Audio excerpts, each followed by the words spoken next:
But in the building, we got Llados. So we know who you are, brother, but please tell them who you are. So I'm just a normal guy, like I went to university. I come from a family, it's not poor, not rich. My dad worked very hard to give me a good education. Oh, yeah. So, bro, basically, I did the normal thing, whatever the system tells you, At the school, university, I was racing motorcycles on the side. This is in Spain, right? You're from Spain originally? I'm from Spain. What part of Spain are you from? Madrid. Okay. So I basically had this vision, this dream of being a motorcycle, a racer. We went all the way to World Championship. We did a race with my dad, we went far, but money ran out. My dad had a lot of loans, and we just literally, my dad went broke. Was it to do MotoGP or no? Yeah, to do that. I did Moto 2. Who's your favorite racer? Valentino. Has to be Valentino. Mine too. Rossi. But let me tell you why. It's not because it's because the person he is. When he lost, he was always smiling. Humble too. That's the thing. I see that in people, like who he is. He was a champion. A champion knows how to lose. Like winning is easy. A real champion, a real leader knows how to lose. That bad day, what's his face? So that's why I like Valentino. For the person. Yeah. So yeah, man, I went to university, I studied journalism, and last year I dropped out just because I started really realizing like my teachers, where they are, wanted to buy a Lambo, I just wanted a Lambo. I didn't know how. I didn't see Lambos in Spain. So I was about 20 years old, and I had like a existential crisis. How old are you now? Like how many years ago is this? I'm 32 right now. Okay, so this is like 12 years ago. Okay. So the thing is, life didn't make any sense for me. That's why I really connect with people that don't have a vision, a purpose, and I really want to give them a purpose. Because at that time I didn't have. So I was partying, I was doing drugs, the typical thing, living for the weekend, like that's normal guy, So it's like, how the hell I'm going to buy a Lambo, So I hit the gym, I just touched the gym and I just find a purpose, this was giving me flow state, every time I hit the gym, I forgot about everything, So I was like, I have to do something about the gym. So I quit university. I sold my car. It was like around $7,000 at that time. I used all my savings. I got a ticket one way to Australia. Oh, like that, without telling my parents or anything. Like literally, I did everything without asking anyone. So why Australia? Because I was in a treadmill in the gym, and this guy told me about his friend. He was living in Australia. It looked like a dream. Beaches, fitness very big out there. Yeah. So that's why was this during the Z's era? Yeah, so actually, bro, C's motivated me. Oh, let's go. Like, the thing is, like, I'm always grateful to people that have helped me one way or another one. Yeah. I was a skinny guy. Like, I was in Spain. Like, I didn't pull any chick. Like, I was the loser of school. Literally, no chicks. I didn't play football. I was not cool. Like, so I turned YouTube and I see this guy, like, shredded. Like, I'm like, what the fuck? Like, I mean, you never seen that. So you Myron, bro? Yeah, I was Myron. I was like, I want to look like that. Yeah. So I started hitting the gym, and everyone was laughing at me. So you're never gonna look like that. You're never gonna do that. So all my friends started to drop off, and that's why one of the things I went to Australia, because he's from Australia. Yeah, he is. Yeah. So I went there, bro, and I built... so this is like, what, 2010, 2011-ish? Somewhere like that? No, 2014. 24. Okay, so he was already passed away at this point. Yeah, 2014, okay? So basically, I went out there and I built up, student visa, working construction, washing dishes. I had 2-3 jobs at that time. Okay. So were you in Sydney or? I was in Sydney. You were in Sydney, okay. Bondi Junction, So I had 2-3 jobs. I went to school. I studied Cert 3-4 personal trainer, my certification. I started working as a PT before I finished my certification, like in a very small gym. I substituted a trainer that was left for holidays. So after 2 months, the trainer came back and everyone wanted to stay with me. So I literally got like a full stack of clients from like 1 month to another one. Yep. So I built up. I just don't want to go very extensive in my story, but like in 2 years I went from like having no money. I was making like $1,000 a month in Spain. Like minimum salary. Yeah. I was living with my parents. I could not afford to live like in a house by myself. You know? It's like here in Miami. Imagine you make $2,000 a month. Like, how the fuck are you gonna pay rent? You gotta be in the food, hood. and then like you just can't live. So that was me in Spain. So I went from that in 2 years. I built up to like maybe doing 15 grand a month. You know, in Australia. It was crazy. You know, I was backed up 8 sessions a day, $100, $150 a session, personal training. You know, they pay good there. Yeah. But again, I was like, I thought that was a dream, right? But I was again like, I was unsatisfied. I was unhappy. You know, I felt like lonely. I didn't feel like I started feeling I didn't like the gym because I was counting reps. It was repetitive. I was not, you know, I was trapped. So I left Sydney. I went back. I don't think people understand like how hard it is to be a personal trainer in the gym. Like you literally are there all day and you start to like hate the gym because you're there all day, man. And it's just like, and it's hard to get your own workouts in because you're training everybody else. And then when it's time for you to finally work out, you're like dead. And you're like, what the hell? Because you're in the gym all day, man. It's blood money. It's super hard. I feel it. Every trainer that's been training for years say the same thing. Yeah. They hate it. They're just doing it for the motion, for the money. But bro, you don't want to be with that guy. Maybe you don't vibe with that guy. You counting reps, it's stupid. You know, I didn't like it. And also, it's not the best way to get results because you don't change a person in the gym. Yep. You got to change their habits. Outside the gym. You know, because you train very hard and he's like shit. So you can't really do anything. That's why I evolved to online training. Yep. I can really, really change someone. You know, what I do myself right now is with my content, I show them how I live. Yeah. And with my coaching, I teach them the basics. And I jump on calls every week. That's how I change people. Yeah. But either way, I went from doing 15 G's a month in Australia, like supposedly I bought a Honda CBR, you know. Yeah. I was starting to see chicks out there. I was doing festivals. Yeah. And I started again to do drugs, you know. So it's funny. Like, so 20 years old, you take the risk, you go out to Australia, you grind, you're 22 now, you're making 15K a month, which is a lot. Yeah. You're still going to school, right? You said. So for people that are listening right now, I know you guys, you know, want to help people with the business stuff. Yeah. Just see how I escaped the matrix, right? I drop alcohol, I drop party, I drop drugs, I stopped seeing chicks, and I was waking up 4:30 a.m., work, gym, you know, do my meal prep. And that's how I did it. Yeah, for 2 years. For 2 years. And you made 15K a month doing that. Yeah, You exactly. grinded. Okay. Grinding. See the pattern? Monk mode. Yeah. He took away all the vices and then focused. Exactly. But the thing is that I'm a student visa. So this company takes like hundreds of people every year.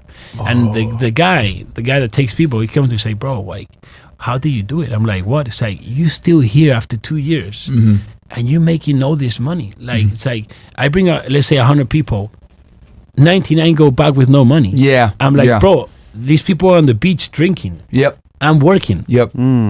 Yeah, Bondi Beach is very nice. Yeah. You're in a good area. So you're there, right? So you grind for 2 years. You start making this money at 22 years old. Yeah. Right. Then you start introducing the festivals and the girls again. And I started like I wanted to compete. I started abusing of steroids. So that was my first low.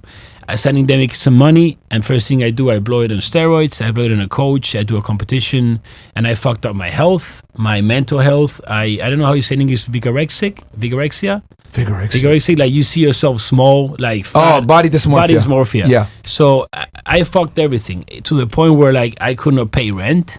Shit. And literally I was left like in the street. I had to ask my dad for $500 to pay rent. He's like, yeah. First time I asked him for money. He sent me the money. Like years after, he told me that he had to get a loan.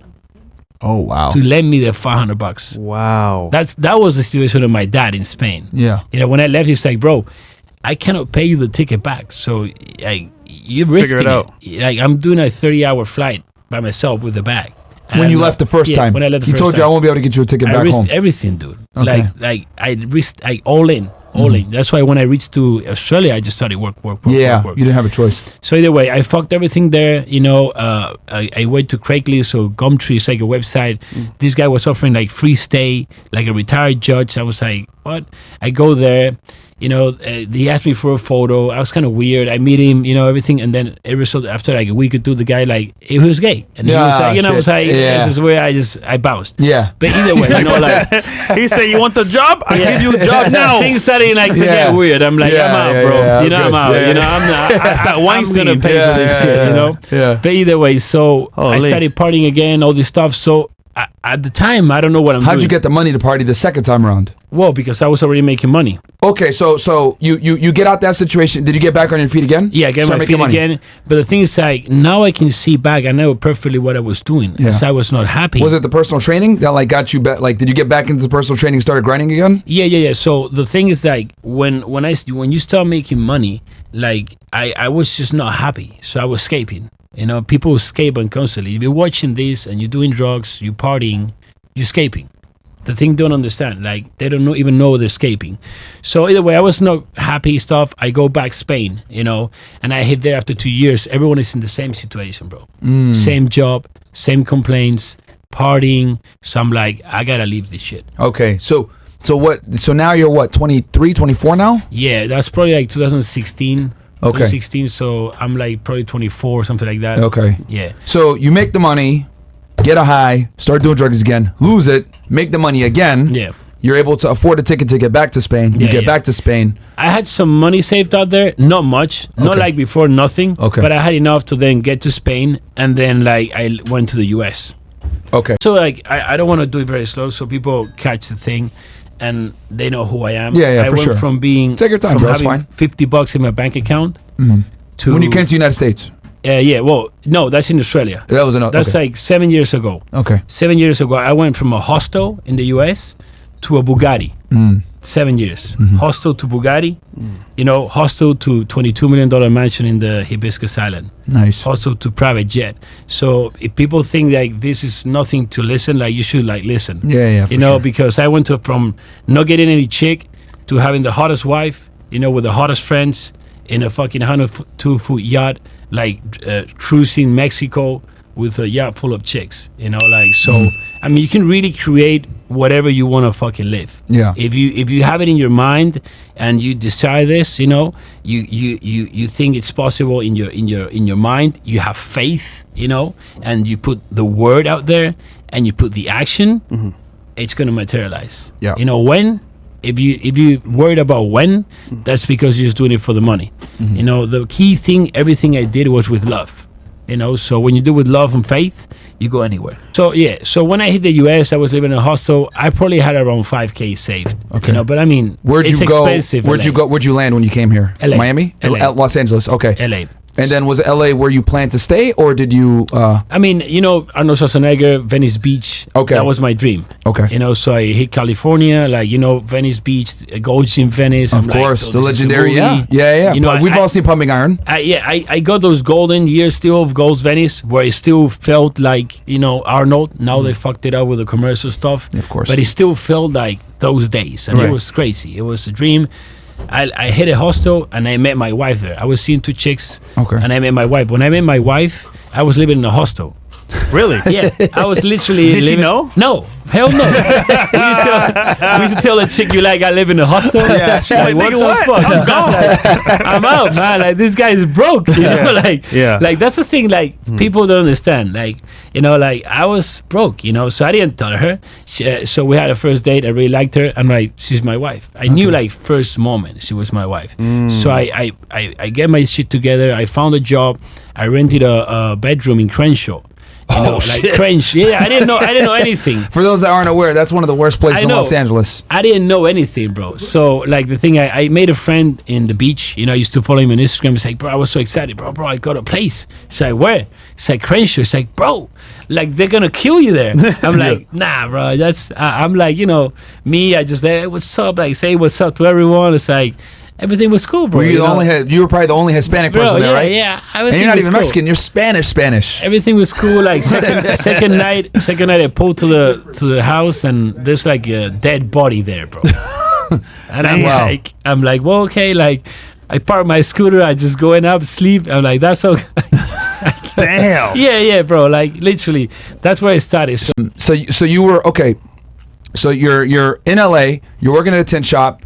Dancing, also personal trainer in LA. And well, not there. No. You left the personal training. I've been for years doing YouTube, just filming everything. When did you start the YouTube? Bro, YouTube, I started probably 2014. If you guys, so you started when you were in Australia. Yeah. So if you guys YouTube Llados Hostel, guys, bring his channel real quick. Yeah, I am Llados. Well, I have several channels. You know, I have one that's nearly 1 million, but that's in Spanish.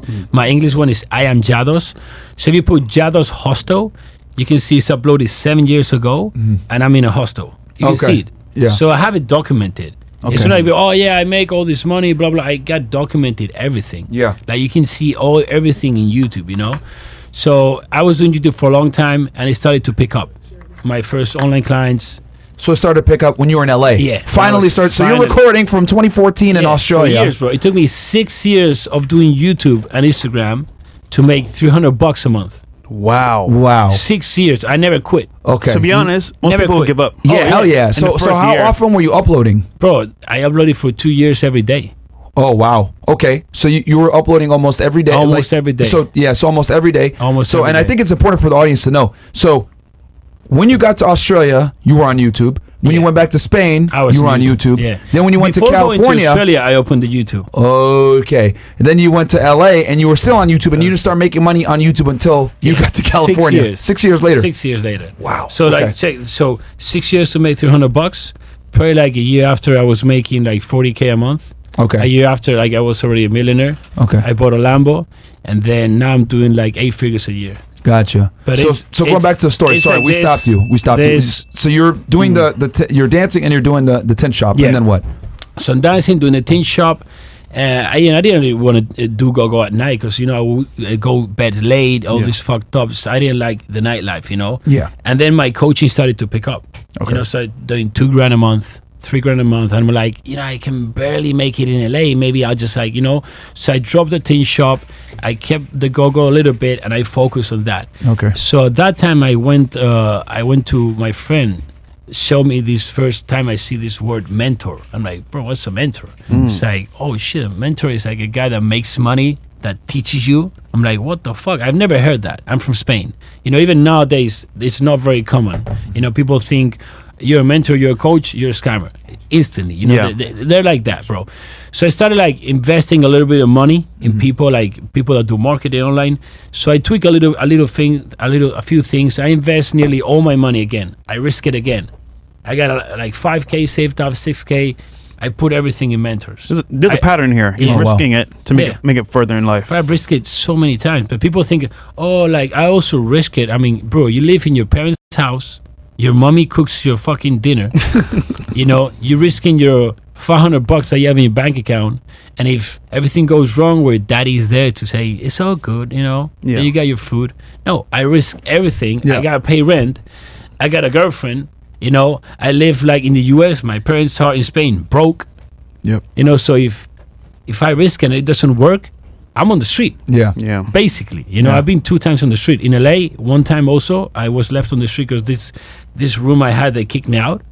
And I didn't have, you know, money to get like, it took me a long time to find a place that was cheap in Crenshaw. Oh. So I slept for 2-3 weeks in the couch of the auntie's house of a friend Oh wow. for 3 weeks. Wow. This was 7 years ago. Wow. Now I sleep in a $22 million mansion. Damn. Yeah. The main thing that I learned, bro, is offer. I was offering the same thing everyone was offering. So I took my offer and I offered, instead of like focus on like diet and workout program, I focus on like the lifestyle, like the outcome. You know, instead of offering like, oh, I'll teach you a custom program, custom this, I just scratched that. I offer the outcome, you know, and I started offering more the lifestyle. So I tweaked that and quickly scaled more or less to 10, 15K a month. So now we were talking, you know, and from there on, bro, I started growing. And big error I did was to get a team. So basically, I mean, big error. I mean, I learned a lot. You know, the team was really good. You know, they helped me scale. You know, I scaled to 50, 100K a month. That's really good. That's how I became a millionaire. Yeah. But what happened is same pattern as in Australia. Started making more money. Party, girls. So I like, okay, I'm a outsource. You know, now I'm at the end of the day, I was not even with my customers, with my clients. I went from treating my people one-to-one to like my team. Yep. So what happened? I disconnected. I got free time. So Yep. now I'm bored. So now I desire. What do you desire?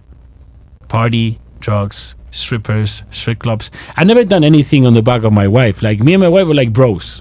Like, you know, She knows I'm everything. on the street. This Colombian with the big ass goes by. I'm like, holy shit, have you seen that ass? I'm like, bro, I'm married, but I'm not trapped. Yeah. Like she literally helps me like find chicks. Nice. Yeah. Okay. Yeah, Nice. literally. So the thing is that studying drugs again, I think it's also cool. Cocaine, this, more and more and more. I started doing cocaine like twice a week, 3 times a week. I go out every time with a bag. Yeah, because you have money at this point. Exactly. So it's nothing, right? Yeah. So, bro, I was destroying myself, like my health, my marriage. Are you still in LA at this point? I'm in Vegas now. You're in Vegas I'm now. in Vegas. So you left LA. Why'd you go to Vegas? So I was 2 years in LA, and I hated LA at the end. Too much traffic. Yes, Bro, LA, the people fucking sucks. I'm from Europe, okay? Yeah. LA is not like the movies. No, it's not. No, Yeah. Miami, it is like the movies. Yeah. Like you can live Miami. Yeah. You can. I feel like I live GTA. Like I like this shit because I feel like I'm in GTA. Also, I used to play GTA when I was a kid. Yeah. LA, not like the movies. Not at like all. the movies. Fucking terrible. No. Yeah. Miami, yes, when you have money. You know, I've a lot not of met money. one person. I've not met one person that says, "I love LA." Yeah. Have you met one person that says, "I like LA"? No, you know what? They love the weather. That's Yeah, it. I mean- that is it. Just the weather. Yeah, Then But I like more the even weather that- here. even though. locals. I've never even heard a local say, "I like LA." They just Yeah. live there because they have to. Yeah. But anyway, sorry, bro. I feel the same way. I feel you Yeah. live in LA because you have Thank to you, because of your career. Yes. So as soon as I could leave LA because I was making money online, I left. Okay. I was in LA because I was making money, a stripper there, job. So as soon as I was making my own money, You got I'm the like, fuck out. I'm out. Okay. Like, why I'm going to be paying so much to live with homeless and like everything looks like shit and it's like so much dangerous. traffic. Yep. Yeah. I left. I was in Okay. Vegas. Vegas Vegas is is a lot chill, better. like cheaper, the quality of life. I feel like it's like, but yeah. So either way, bro, the thing is like for the audience so they can like see what I've gone through. I used to play video games when I was a kid. Video games are not going to take you anywhere. It's like a false reality. That's true. A false reality. You're playing with the Lambo, I'm driving the Lambo. You're like seeing the chicks like jerking it off to porn. I got that chick in my house. Like the chick you have in OnlyFans watching, she's in my yacht. Like she's in the car. So if you want to build that, you got to work in real life. Yeah. You got to escape that. Like it's all like tools of the system to get you trapped. It's like you're playing games to level up in the game, and it's Yeah. like, hold on, reality's still here. Yeah. You're still at level 0 in real life. Yeah. Like, Dude, like you gotta better yourself in real life. Yeah. My routine every day is sacrifice. Wake up 4:30 a.m. every day. I work out twice a day. I read every day. I write every day. I document all my day. If you guys follow me on Instagram, it's I am Llados. I document everything. I don't party. I don't do drugs. I don't miss a single day. People think that's hard. I mean, for me, it would be hard to have a belly, have tits, and be broke. That would be harder. Yeah. So I love to suffer. It's the only way of going forward, suffering. But the thing is, like, God doesn't choose the prepared ones. He chooses, and then he prepares. that needs fixing. Yeah. Yeah. So it's like I see it as like it's a preparation, bro. It's all preparation. It's just you prepare. You just gotta suffer. You gotta suffer. You gotta eat trash. Eat trash. Stop in the red light. I don't feel there's anyone, and suddenly like, bam. Oh, Like, shit. A car runs me over I'm in the red light. Stop and runs me. I just wake up in the floor, and I just try to get up, and I can't get up. Oh shit. And I can't get up, bro. I used to race motorcycles. I got like bones broken. Like I've crashed at 200 miles per hour. Yeah. Damn. In a motorcycle. Wow. And I've got up. I didn't even know where I am, but where's my motorcycle? I mean, bro, I get up. If I don't get up, I'm fucking dead. You know, Yeah. it's not like football. It's like when you're like a motorcycle racer, you're crazy. Yeah. Like, you're risking your life. Literally, I have friends that have died in front of me. Yeah. They stop the race. We go back. They tell me he's dead, and I go back to race to the same place where That they died. He died. So Yeah. being a racer, it's a whole different thing. That's why I think. I mean, I don't fear anything. you know, Okay. because I've risked my life there.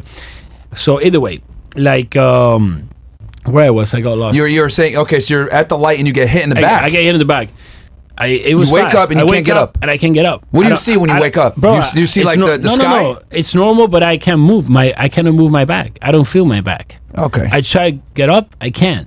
So the ambulance comes, they put me in the ambulance. I'm in the ambulance, I'm trying to get up, I don't feel my back, bro. Damn. And I'm like, dude, like Could you wiggle your toes? Could you wiggle your literally, fingers? like I just remember it and I just get goosebumps, bro. I can feel my back. It's just I can't move. So like Nothing, hands? nothing, bro. At Okay. that point, I'm like, I don't give a shit about the money. I don't give a shit about the Lambo, Health. about nothing, bro. I'm like, I just want to be able to get up again and I hug my wife. You know, like I was thinking in her, like her suffering, you know, not even me. So I get to the hospital, they do me some scans, they got me in the bed, and bro, like suddenly, like I just literally stand up, and I'm like, get me everything out. Like I just walk out. My wife was coming from LA. She was in LA, so she was coming. Like she picked me up, and I remember that day, like that moment, like I shifted, bro. I went from being an ungrateful motherfucker that just wake up every day thinking like how much money he's making. To like appreciate of being alive. So I kind of lost my little kid in the money. You know, I always say the people that need the most help is rich people with vices. They need way more help than broke people, because I've been in both spots, you know. So I just wake up every day being grateful, and I recovered that little kid I had, you know. So at that point, I don't know if it was a little bit before or after, it came like this night that my wife was also seeing her family in LA. I was in Vegas. I was in the strip club. I started doing cocaine at like 6 p.m. like all night. It was like 7 a.m. I was still doing it. And that moment I thought I was just fucking, I thought I was going, you know, like overdose. This is after the accident? I don't remember, to be honest, if it's after or before. Okay. You know, because my life, I just see this. Yeah. Ups and downs. So many things in my life. Like constantly. it's crazy. You can do a movie, you know. So the thing is, like that overdose and that accident. Not overdose. I nearly overdosed, but I didn't. That accident and that like scare with cocaine, it made me like shift. Okay. So now I recovered that kid that started doing videos. Yeah. And that's where it all started. Also, how I dropped the drugs. You guys know Wes Watson. I saw him on Instagram. I was like, wait a minute, this guy doesn't do drugs, doesn't do this. So he helped me so much to drop the vices. And from there on, I just, like literally, bro, like I just did like this, you know? Like that's when I went from like a hurricane to like SVJ, Bugatti. You went to the next level. Like you were a millionaire at that level, having now fun I have and shit? 11 supercars. Yeah. Stocked up in a warehouse. You know, my warehouse is $23K a month. Only the warehouse. So it's another stratosphere of level, you know. How many cars do you have now? 11. Can you list them off real quick? Bugatti Chiron, SVJ Roadster. It's one-of-one interior. Sheesh. STO. Okay. Rolls-Royce Cullinan white body, Rolls-Royce Dawn, Urus white body, 1016. The Rolls-Royce is also white body, the only 1016 in Miami. Ferrari 458 Spider with one-of-one interior made by Ferrari. There's chocolate interior. What else? Porsche GT2 RS, BMW M4 GTS, one of 600. G-Wagon Brabus G700. And there's one more, which I forget. You got so many different McLaren 765 LT with 1,000 horsepower. And shout out to Carrier Motors for getting us our cars, man. Bro, I bought 5 cars. So actually, 4 months. the owner of Carrier Motors, Jacob, connected us together. That's why he's on the podcast now. Oh yeah, Jacob, he's the man, bro. You guys in Miami or anywhere in the US, Carrier Motors is I bought so many cars in my life, and it's hard to find real people in the business. Yeah, he's real. He's not gonna fuck you up. You know, better than everybody dealt with in LA and in Vegas, huh? I mean, I've had bad experiences, you know, with car businesses and like modifications. They're like all try to like nickel and dime you, bro. They try to get all the money right now instead of like, I don't focus in transactions. I focus in relationships. Yeah, of course. So if I can get more money from someone right now, but I know that's not going to benefit him, I'm not going to do it. I'm going to be like, no. I got people, they want to sign up to my black room. It's like one-on-one coaching. Yeah. He went for a year. It's like $50K. And it's like, nah, bro, you don't need that shit. Yeah. Just take my $100 a month. Yeah. Like, you don't need that right now. You're just gonna spend that money, and you're not gonna take advantage of it. You'd rather make less money and keep that relationship than make money and then fuck them. And I agree with that 100%. I have students that have gone from broke to millionaires in 2 years. Literally, that's just why I win, because my people win. I focus in, if you win and my people win, I win. Yeah, by default. Yeah, it's very important. No, man. I mean, that's a crazy story. So the almost ODing on cocaine and then obviously the accident made you cherish life more and made you appreciate it's funny the blessings. Your actual story, bro, is kind of not like similar to mine, but it's very like I want to say along the same lines because like I had an accident too on my motorcycle in Barbados. Okay. I got hit head on though. Yeah. And when I came to, all I saw was the stars. I couldn't move. And then I said, you know what? At that point, I'm gonna change my life and move to America. That's when I decided, you know what? Before that, you were fucking your life up. I was just partying, girls, whatever, having fun in Barbados. You know, going to the beach, whatever. But I had no like direction, no focus, you know. But then after that, I was like, oh shit. This is serious. Like I could have died today. Yeah, so bro. You're right. I feel that. I mean, that's always God, bro. Do you still ride motorcycles or did you quit? No, bro. I don't. Bro, everybody I know that gets in a serious accident, they all quit, man. And I have friends that were the best riders in the world, bro. Amazing. But it's not. I mean, that is main. But I used to race them in the track, so I cannot go slow. If I get a motorcycle, I just have to go fast. We used to race on the track on Sundays and then ride all week on the road. Problem is, people in cars, they don't really see you, or they may just say, you know what, I'm on my phone, and then bang, and no. And you know who the main perpetrator is? Girls. Yeah. I didn't see you. I was drunk. Sorry. Yeah. I'm like, nigga. On the phone, I'm social media. Because it's even more dangerous now because of smartphones, bro. Bro, this is worse. You know why I start writing? I was like, bro, this bitch is gonna be drunk and kill me? Hell no, bro. Yeah. I'm done. Because it's not me, it's her. It's crazy. Who hit you? Do you know who hit you? Bro, I didn't know because they run away. And I didn't see it. I kind of saw a car going away. Didn't stop to help you at all. No cameras there, anything. Also, people like don't understand, like when something bad happens to me, I just see the positive. Yeah. I came out saying thanks. You're like alive. actually that guy saved my life, nearly killing me. You know, the thing is that people that are watching this, maybe they're like, oh, like I want a Lambo, you know, I want a Bugatti, I want to fly private jet, I want a hot ass chick. I'm like, bro, like you don't deserve that shit. Like you haven't suffered, you know, like people just don't suffer. Like they just haven't gone through shit and they don't want to go through anything daily. Like I wake up every day in a mansion and I work harder than any broke guy that's watching this shit. Like I work harder than any of these motherfuckers out there. I work all day. I'm driving the Bugatti, I'm working. You know, I'm nearly working when I'm with my wife at bed. Nearly, you know, but like it's literally like all day. Non-stop. But like the thing is like you have to work in something that you're passionate about. Yeah. If not, you're never gonna make it to like these top levels. Yeah. Like you guys, I can see you're passionate about this. If you're not passionate about something and you do it with love, it's never gonna work. You know, the thing is like some people say, well, like I don't have a passion. Yeah. Or like I don't know what's my purpose. So bro, everyone's purpose is creating the person they admire and respect. Yeah. Everyone. So now I was like a little skinny guy. I admire the guy that was tatted. It was fucking jacked. Had the hot chicks, had the Bugatti, the fucking Lambo, the mansion, the jet. You know, that's what I admired. So that's what I became. So I became that, and now I'm just offering it to the world. Like I don't even think about myself. If I think about myself, oh, I'm tired. Oh, I'm lazy. Yeah. You know, if I'm lazy, I feel tired. I just do another workout. I just pump it up. Yeah. Damn. Well said.